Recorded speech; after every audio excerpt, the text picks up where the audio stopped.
One, go.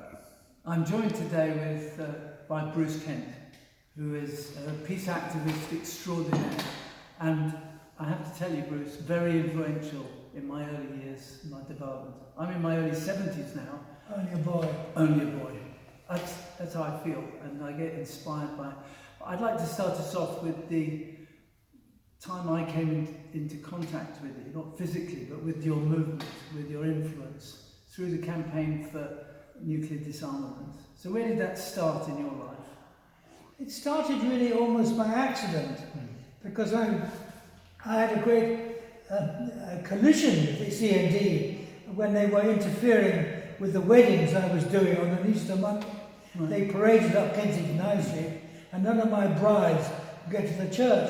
So I thought, oh, bloody hell, who is this CND? And then I began to ask some questions and get involved in Pax Christi and other organisations.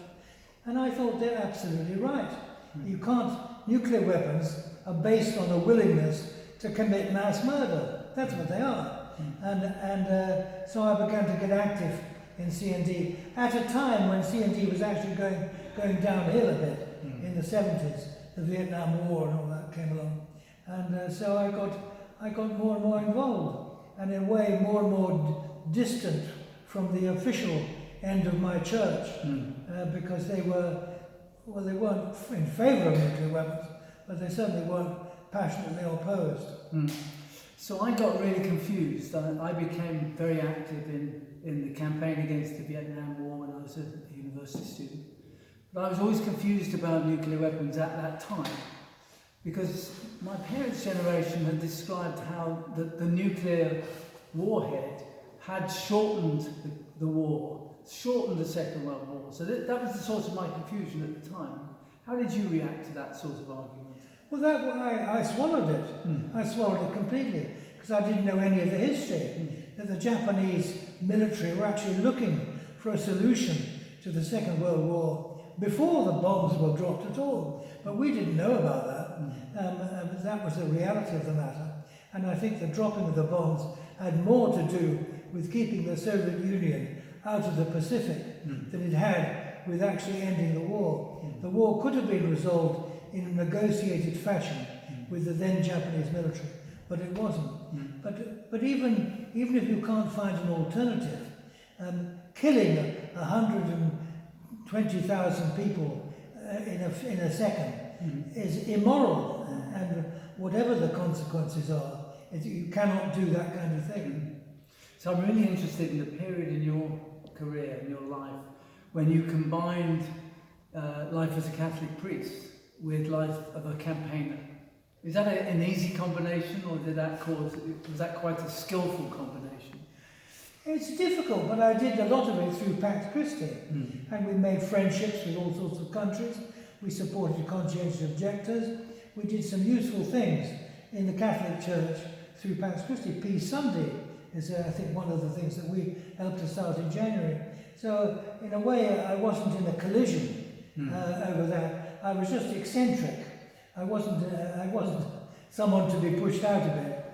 But the closer it got to nuclear weapons and the British acquisition of them, the more difficult it was to maintain friendships and partnerships with the hierarchy, with the bishops. I never had a row. I just knew that I was in the wrong place. So in the years after the Second World War and that terrible time, we built the international institutions that we know today. And they brought a degree of peace, a degree of new positive relations between, particularly in Europe, as we know. But looking back, are you disappointed or pleased with the sort of campaigning that you did over that period? Well, I was quite pleased with my campaigning, but I was very displeased with the amount, and we're in today the United Nations time, and the lack of interest in official bodies in the reality of what the United Nations was meant to be doing. The lack of gripping on the issues was really a bit of a shock. I think, but to save succeeding generations from the scourge of war, that's what the UN is meant to be about. We've had a string of wars since 1945. We've got at least half a dozen going on right now, and nobody seems to know about them. It's one of the problems with British charity legislation is that you can be nice to the victims of war, give them food and medicine and blah, blah, blah, but don't ask why the war started.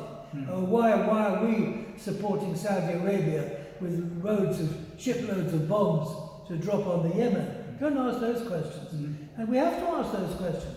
That's what I think. So I gather you stop campaigning these days then?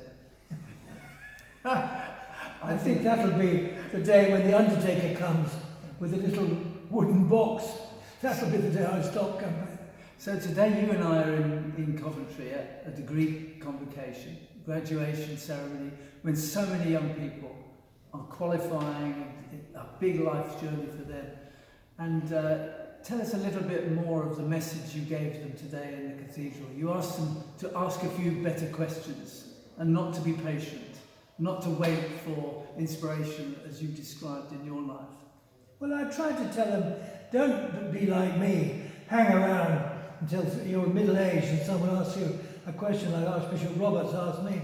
Don't get on with it straight away. Ask your questions now, not sometime in the future. I didn't try to tell them this is the road map you've got to follow. I just said you've got to make your own choices yourselves, and you can affect the world positively or negatively. And if people are just passive and just swallow what they're told, then that's passive, and I'm not for that at all. I'm for change, and they can all. And I thought those young people were so impressive today because they came from countries all over the world. It was so impressive to see, and young women especially. Women don't have a big part to play in world government, apart from Mrs. Thatcher and a few like that. But here were the young women who obviously have got a future, and their voices will matter. So here at Coventry University, we have a global peace forum every year, and actually your point about women leaders is so correct. We positively discriminate. We invite only world leaders that are women to come and inspire us. We've had Sir Leif Johnson from Liberia, we had Julia Gillard from Australia, and this year, last week, we had Prime Minister Kim Campbell from Canada. And interestingly, her sort of idea, her worry, was that it's global leadership that's our problem at the moment. We don't have people stepping up to make the big impact on the global stage that perhaps we need. So it's not just at local levels. Who's taking on the United Nations and making sure that they're fit for purpose? Well, exactly. I mean, there are reform organisations and so on. One of the problems with organisations is that organisations also have competition and quarrels amongst themselves. So that there's a Houseman's Peace diary, and you get hundreds and hundreds of organisations, but they're not all talking to each other. Sometimes they're in opposition.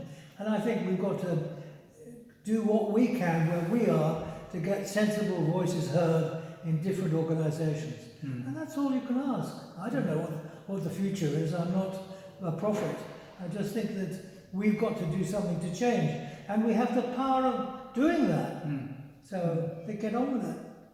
One of the questions that we were asked by Justin Welby last week, Archbishop Welby came to talk about leadership as well, was focused on whether we're optimistic or pessimistic at the current time. You say we can't forecast, of course we can't, but you have feelings, Bruce. Are you optimistic about the next period or pessimistic? I'm optimistic. I've always been optimistic. Probably a mistake, I've always been optimistic. I think that we have the power, and we've seen so many good things. In this country, that the women have a vote at all is a matter of, because some people cared enough to make it happen. That we have a protest now about the slave trade. Slave trade was normal. People got rich in this country and said, you don't do that anymore. There are lots of positive steps. We are a National Health Service under terrible pressure at the moment. But the fact that we have one at all is an amazing step forward. So I think we should be optimistic. Change is possible, and we can help to make it. That's really encouraging. So let me ask you about your biggest hopes and your biggest fears for the next, let's say, 2 or 3 years. What's the big hope you have, and what's the big fear that we confront? My big hope, and I'm speaking now denominationally, is that people will listen to Pope Francis, who talks so much sense, and he's bypassed. He hardly got mentioned up in in Glasgow. Glasgow, yes. And yet his message was absolutely fundamental to what was going on. So those are my positive hopes. Yeah. I mean, the negative fears is that some idiot will start a nuclear war by accident. And we've had, nobody knows the number of accidents we've had with nuclear weapons. They're not recorded, but they bloody well ought to be recorded because they're very dangerous. So that's on the negative side. It could go all wrong. Please God, it won't. Bruce, Kent, thank you so much for spending time talking to us, and we'll have you back to Rising. You must come and do a whole afternoon with us and inspire people as you did today. No problem at all. Delighted to come. As long as my wife can come with me, because she carries my walking stick. Thank you very much. Yeah. Thanks a lot.